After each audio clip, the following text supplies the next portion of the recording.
할렐루야. 오늘도 새로운 한 날을 우리에게 허락하시고 열어주셔서 이렇게 주님의 존전에 나와 하나님 앞에 예배로 하루를 시작할 수 있게 하셨사오매 감사와 찬양을 올려드립니다. 이 동영상을 통하여서 함께 예배하는 손들의 모든 지체들이 어느 곳에 있든지 어떤 환경에 있든지 한 마음으로 주님을 찬양하며 예배하는 예배자가 되어서 주님께서 말핀들에게 약속하신 모든 만복, 성경을 통하여서 믿는 자들에게 주신 온전한 복을 받아 누리는 귀한 날이 될 수 있도록 인도하여 주시옵소서. 예배의 시작, 하루의 시작을 주님 앞에 올려드리오니 성령 하나님 오셔서 인도하시고 주관하여 주시옵시며 성삼위 하나님만이 영광을 받아 주시옵소서. 감사하며 예수님의 이름으로 기도드리옵나이다. 아멘. 함께 신앙 고백 드리겠습니다. 전능하사 천지를 만드신 하나님 아버지를 내가 믿사오며 그 외아들 우리 주 예수 그리스도를 믿사오니 이는 성령으로 잉태하사 동정녀 마리아에게 나시고 본디오 빌라도에게 고난을 받으사 십자가에 못 박혀 죽으시고 장사한 지 사흘 만에 죽은 자 가운데서 다시 살아나시며 하늘에 오르사 전능하신 하나님 우편에 앉아 계시다가 전이로서 산자와 죽은 자를 심판하러 오시리라. 성령을 믿사오며 거룩한 공회와 성도가 서로 교통하는 것과 죄를 사하여 주시는 것과 몸이 다시 사는 것과 영원히 사는 것을 믿사옵나이다. 아멘. 오늘의 말씀 사도행전 9장 32절로 35절 말씀을 우리 함께 한 목소리로 합독하시겠습니다. 그때에 베드로가 사방으로 두루 다니다가 루다에 사는 성도에게도 내려갔더니 거기서 에니아라 하는 사람을 만나매 그는 중풍병으로 침상 위에 누운 지 8회라. 베드로가 이르되 에니아야 예수 그리스도께서 너를 낫게 하시니 일어나 내 자리를 정돈하라 한데 곧 일어나니 루다와 사론에 사는 사람들이 다 그를 보고 주께로 돌아오니라. 아멘. 오늘의 찬송 472장 찬송 올려드립니다.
잡아라 저 갈릴리 바다에서 주 예수님 행하신 일 오늘날도 믿는 자들 그 능력을 보리로다.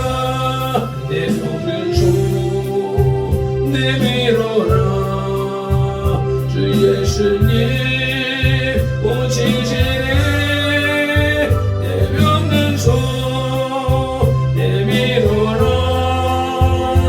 주님 고치시네라.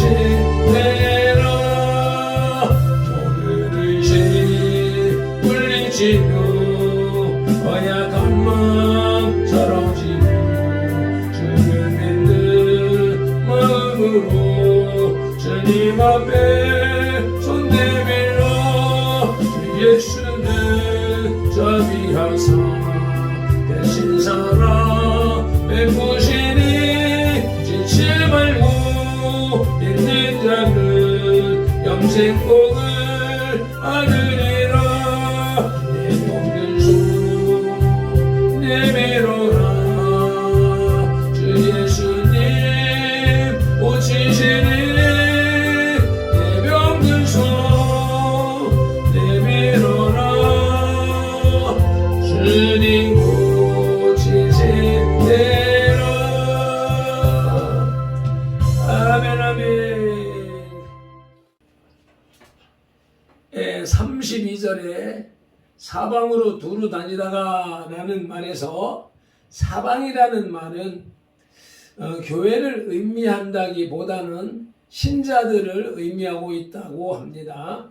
왜냐하면 사방이라는 말이 남성형으로 되어 있어서 여성형으로 사용되는 교회란 말보다는 신자들을 더 의미하기 때문이라고 칼빈이 말했습니다. 다른 사도들이 각자 맡은 은사대로 전도에 열중하고 있을 때에 베드로는 각처에 흩어져 있는 신자들을 방문하고 있었던 것입니다. 로마 천주교는 베드로의 순방의 권한을 가지고 그의 우위성을 주장하는 근거로 삼고 있는데 이것은 무리한 해석이라고 합니다. 베드로가 다른 사도들보다 핵심적인 위치에 있었던 것은 사실이지만 그렇다고 그가 지금의 로마 교황과 같은 위치는 아니었다는 것이지요. 다만 그는 많은 제자들 중에서 수석 제자일 뿐이었습니다. 그렇기 때문에 수석 제자로서 다른 제자들의 사역을 돌보며 신방한 것은 당연한 것이었었지요. 그런데 그것을 현대 로마 가톨릭은 그것을 베드로의 특권으로 여기면서 지금 그 뒤를 물려서 교황이 전 세계를 신방하면서 꼭 하나님이 행차하는 것 같은 그런 행위를 하고 있는 것이 심각한 문제인 것이죠. 이제 베드로를 통하여서 애니야를 치료하신 사건을 우리가 지어나마 비전하겠습니다. 본문에서부터 베드로의 해안지방 선교가 시작됩니다. 본문은 첫 선교지인 루다에서 일어난 사건의 소개인데 여기서 베드로는 8년 동안 중풍으로 누워있던 애니야를 고칩니다.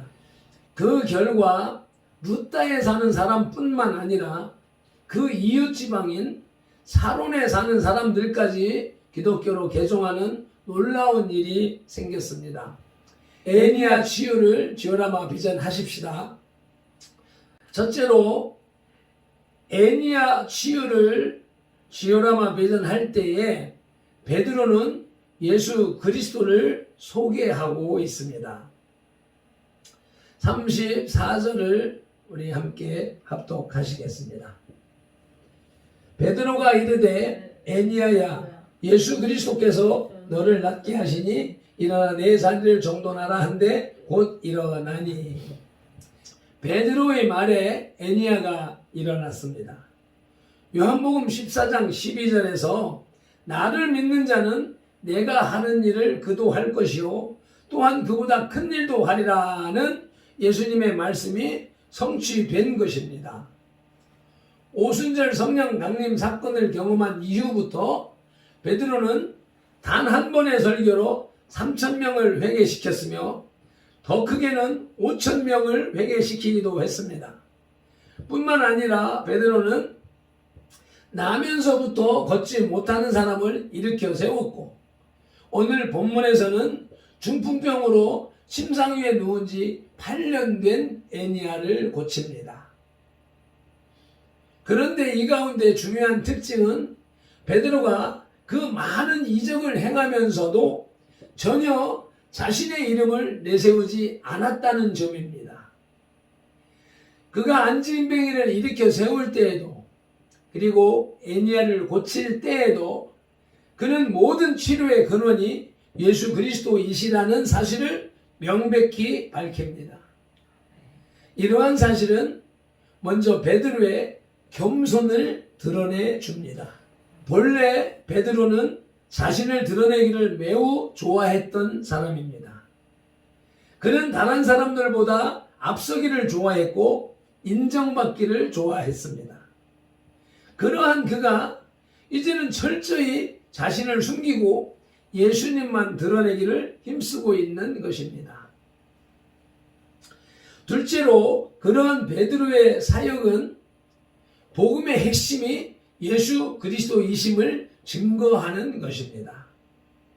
한마디로 베드로는 아무리 놀라운 이적을 체험해도 예수님의 이름이 전해지지 않는다면 그에게 아무런 소용이 없다는 것을 알았던 것입니다. 그러므로 베드로는 한사코 예수님의 이름을 앞세웠던 것입니다.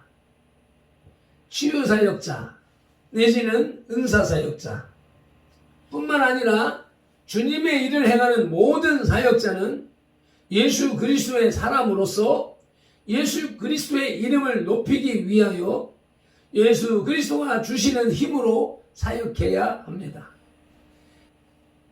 그리고 일을 마친 후에는 누가복음 17장 10절 말씀처럼 무익한 종이라 하여야 할 일을 한 것뿐입니다 라고 말하는 사람이 되어야 할 것입니다. 아멘. 애니야 치유를 지원하마 비전할 때에 두 번째로 성도는 세상과 밀접한 관계를 유지해야 합니다. 예수님께서는 직접 혹은 구약에서와 같이 천사들을 통해서 얼마든지 일하실 수 있으심에도 불구하고 전적으로 무능하고 무지했던 베드로를 비롯한 12 제자들을 3년 반 동안 가르치시고 또 오순절 성령님의 불세례를 통해서 능력을 부어주심으로써 본문의 애니야 치유와 같은 이적들을 행하게 하신 것은 하나님께서는 당신의 사역을 사람을 통해서 행하신다는 사실입니다. 이 말은 결코 한 사람에게 신적인 능력을 주어서 그 한 사람을 통해서만 역사하신다는 의미가 아닙니다. 따라서 언제든지 영적 지도자의 우상화는 절대 금물입니다. 이 말씀을 나눌 때에 정광훈 목사님을 추종하는 사람들 가운데에서도 이와 같은 현상이 종종 일어나고 있는 것을 목격할 수가 있는데 좀 조심해야 될 부분이기도 합니다. 다만 성도는 하나님과만 관계성을 가지는 존재가 아니라 믿지 않는 세상과도 밀접한 관계를 가지는 존재라는 것입니다.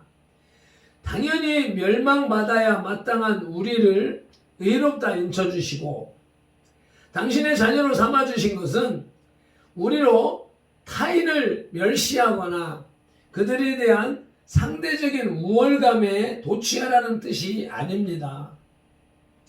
다만 우리를 당신의 도구로서 사용하고자 하시는 하나님의 뜻을 깊이 깨닫고 하나님께 대한 의무와 세상에 대한 책임을 다하라는 의도이신 것입니다.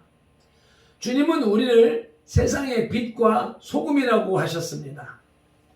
빛과 소금은 세상 속에 들어가야 역할을 감당할 수 있는 것입니다. 속세를 떠나는 종교도 아니고 수도원에서 수도하는 것으로 끝내는 종교도 아닙니다. 우리는 세상 속에서 세상을 변화시키는 빛과 소금의 역할과 같은 삶을 살아야 하는 것입니다. 애니야를 치유하는 믿음, 기적을 일으키는 믿음에는 셋째로 결단이 필요합니다. 33절을 읽으시겠습니다. 거기서 애니야라는 사람을 만남에 그는 중풍병으로 침상 위에 누운 지 8회나. 애니야는 중병을 앓고 있었습니다. 중풍병은 대뇌나 중추신경이 손상을 당해서 생기는 병으로서 이 병에 걸리면 활동이 부자연스러워지거나 혹은 신체 기능이 마비가 됩니다. 마태복음 9장 2절과 마가복음 2장 3절에서는 친구들의 도움을 받지 않으면 움직일 수 없는 중풍병자가 등장을 합니다. 아마 애니야에게도 이러한 증상이 나타났으리라 짐작됩니다. 그러나 베드로는 이러한 애니야에게 일어나라고 명령합니다.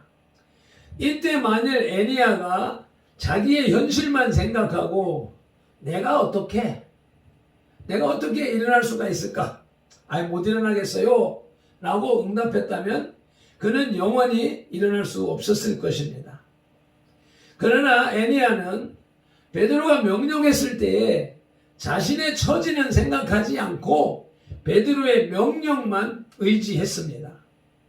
이때 베드로의 명령은 곧 예수 그리스도의 명령이었기 때문입니다. 그 결과 베드로가 옛날 게네사렛 호숫가에서 예수님의 명령에 순종하여 그물을 내렸던 때와 같은 기적이 일어났습니다. 애니야가 일어선 것입니다. 이처럼 믿음은 상황과 처지를 보는 것이 아니라 말씀을 보는 것입니다. 아멘이지요. 애니야가 치유받는 것 같이 치유받기 위해서는 네 번째로 범죄의 소지를 없애버려야 합니다. 34절에서 내 자리를 정돈하라는 이러한 유의 명령은 예수님께서 병자를 고치실 때에도 하신 명령입니다. 마태복음 9장 6절이나 마가복음 2장 4절에 중풍병자를 고칠 때도 그리하셨고, 요한복음 5장 8절에서 베데스다 연못가에 38년 된 병자를 일으키실 때에도 고치실 때에도 그렇게 말씀하셨습니다. 그런데 이 말씀을 가만히 생각해 보면 과거에 대한 완전한 청산의 뉘앙스가 짙게 풍겨 나오고 있습니다. 병상에서 일어난 사람에게 병상이란 이미 과거요. 그 과거란 별로 아름답지 못한 과거입니다. 어떤 의미에서 그것은 하나님의 저주의 자리를 의미합니다. 모든 성도들은 예수 그리스도를 믿음으로써 이러한 자리에서 벗어난 자들입니다. 그러나 우리에게는 벗어났다는 결과만 중요한 것이 아니라 다시는 그 자리에 앉지 않는 것 또한 중요합니다.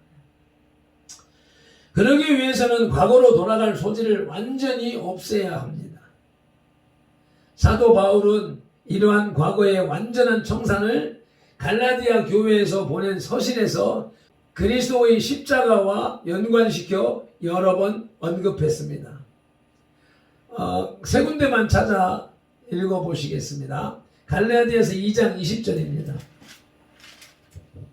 합동하십니다. 내가 그리스도와 함께 십자가에 못 박혔나니 그런즉 이제는 내가 사는 것이 아니요 오직 내 안에 그리스도께서 사시는 것이라.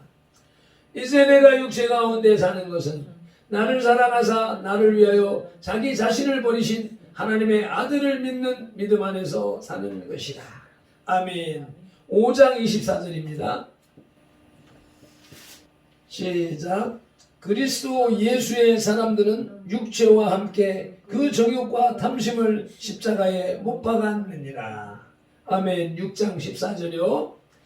그러나 내게는 우리 주 예수 그리스도의 십자가 외에 결코 자랑할 것이 없으니 그리스도로 말미암아 세상이 나를 대하여 십자가에 못 박히고 내가 또한 세상을 대하여 그러하니라. 아멘. 우리는 그리스도의 십자가와 함께 못 박혀 죽어서 과거의 존재, 과거의 성품, 과거의 습성, 과거의 제약은 다 끊어버린 자이고 예수 그리스도와 함께 부활한 새로운 사람이 되었습니다. 그러므로 과거는 나와 상관이 없습니다. 그렇기 때문에 이러한 사실을 우리의 혼 속에 각인하고 그런 모든 환경 여건, 자리를 없애버려야 된답니다. 다시 돌아갈 곳이 없도록, 다시 의지할 것이 없도록 과거를 완전히 청산해야만 우리의 신앙이 주님을 향하여서 온전하게 달려갈 수 있다는 것입니다. 바울은 그에게 있어서 그리스도의 십자가는 그리스도께서 죽으신 자리일 뿐만 아니라 자신의 육적인 자아와 과거의 죄악이 죽은 자리였던 것입니다. 이제 이것은 바울의 이야기가 아니라 우리들의 고백이 되어야 할 것입니다. 아멘. 말씀을 맺겠습니다. 본문에서부터는 사울의 이야기가 일시적으로 중단되고 베드로의 전도 사역이 시작되고 있습니다. 베드로의 전도 열전은 12장까지 계속됩니다. 초대교회의 특징은 바로 많은 이적과 기사들이 제자들을 통해서 나타났는데, 이는 기사와 이적은 초대교회 선교에 있어서 막중한 영향력을 끼쳤습니다. 성령님의 역사하심으로 나타나는 표적과 기사가 현대에 들어와서는 마치 미신처럼 여겨지는 경향이 커졌습니다. 그러나 지금처럼 세상에 미신이 난무하고 이단 사이비가 판을 치는 때에는 더욱 있어야 할 은사인 것입니다. 이 시대의 신앙생활을 성령으로 하지 아니하고서는, 성령의 능력으로 아니하고서는 전도도 신앙도 유지하기가 힘든 시대인 것을 우리는 명심해야 할 것입니다. 기도하시겠습니다. 하나님 아버지, 감사와 찬양과 영광을 받아 주시옵소서. 사도 바울이 떠난 자리에 사도 베드로가 일어나서 중풍병이라는 중병에 들고 8년이라는 오랜 세월 동안 침상에 누워서 고생하던 애니아라는 사람을 구세주 예수 그리스도의 이름으로 일으킵니다. 그로 인하여서 또다시 루다와 사론에 사는 사람들이 다 주께로 돌아오는 역사가 일어났으니 참으로 감사를 드립니다. 본문을 통해서 예나 지금이나 교회는 주님이 세우신다는 주님의 음성을 듣습니다. 우리 선돌교회도 주님이 세우셨고 주님이 인도하셨습니다. 선돌교회를 세우시고 선돌교회 머리 되시는 예수님이 우리를 영원토록 인도하실 것을 믿습니다. 오늘도 그분의 인도하심을 기대하며 어떤 일로, 어떤 기사와 이적으로 주님의 살아계심을 나타내 보여주실까, 또 기대하는 그런 하루가 될 수 있도록 도와주시옵소서. 그러나 무엇보다도 기적 중에 기적이며 이사 중에 이사는 죄악 가운데 방황하다 죽어 지옥 가야 할 영혼, 내가 주님의 이름으로 구원받고 부름받아 이 자리에서 예배하는 자가 됐다는 사실입니다. 내가 주님의 은총을 입어 천국 백성이 되었다는 사실입니다. 이 기쁨과 이 환희를, 이 자랑을 형제, 자매, 이웃들에게 나누는 전도자의 삶을 살아갈 수 있도록 성령님 도와주시옵소서. 오늘 하루의 삶도 이끌어 주시옵소서. 교회의 머리 되시는 예수 그리스도 이름으로 기도드리옵나이다. 아멘.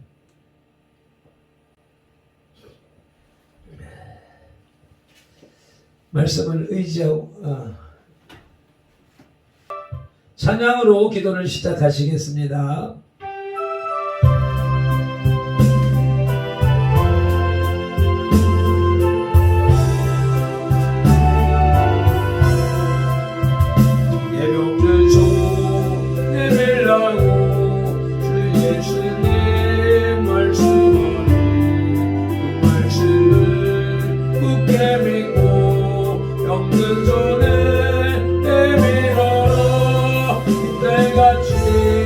오늘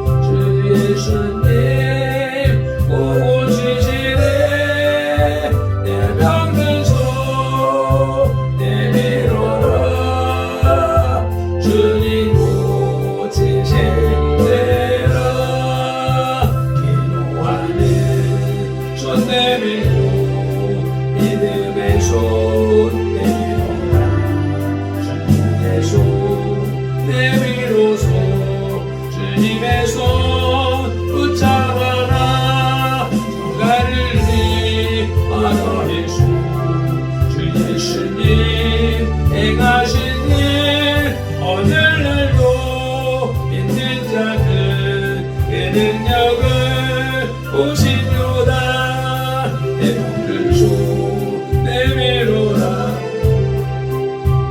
주 예수님 고치시니 내 병든 손 내밀어라 주님 고치시리라